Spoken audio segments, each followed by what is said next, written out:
Hey there, folks. This is going to be a segment that we're doing here at Groom My Style, the history of Annapolis, Maryland. A lot of people don't know this was the capital of the United States of America. We're here with Dr. Les Mowbray. So, Yes. as we talk, as he's getting his haircut, we know that this is raw. We like to find out some of the stuff that's going on. From my understanding, Groom My Style is the first African American business in West Annapolis, Maryland. So I'm proud, and I'm proud to have a historian here that's a doctor, and he knows all about it.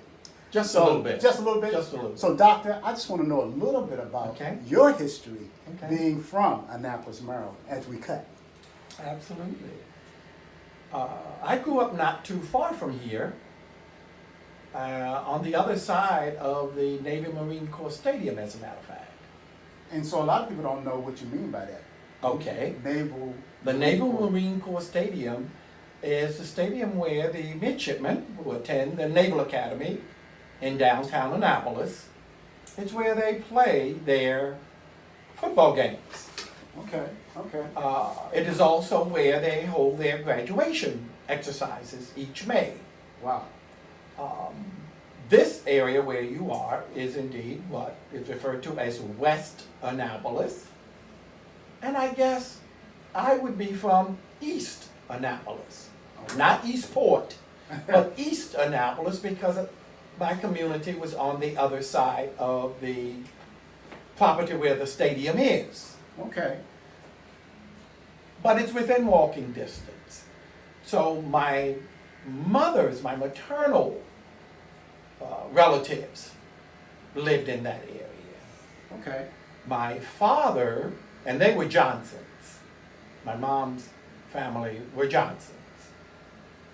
My dad's family, Mowbrays, they lived within walking distance also, but they were in Annapolis City proper in what was called the 4th Ward by local government, because it was the 4th councilman district Okay.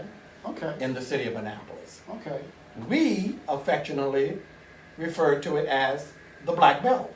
The black belt. The Black Belt. And the reason, or from my understanding, one of the reasons, was simply because that was the hub of black business, black culture, black education, black worship in the city of Annapolis proper. So my question is, Mhm. you keep saying black. Mm-hmm. So how did Annapolis come to that? Did the slaves come? From my understanding, the slaves came up through Annapolis, Maryland. Absolutely. Downtown Annapolis is where slaves were brought for sale into the city of Annapolis at the city dock. Located there is a plaque, and several plaques as a matter of fact, a statue, and information relative to Alex Haley's family, Kunta Kinte. Wow. Kunta And Kinte. absolutely, those folks were brought into the city of Annapolis on ships. I believe one was Lord Ligonier. Hmm. Into that same spot, Wow. downtown Annapolis, across from the old market house, which still stands there. And they were delivered to those who wanted to purchase them. So those blacks that came in there came in as part of the triangular trade route, which included most often the coast of Africa, the islands in the Caribbean and South America, and then on to the North American continent. Wow. And most of those places were seaport cities. Interesting.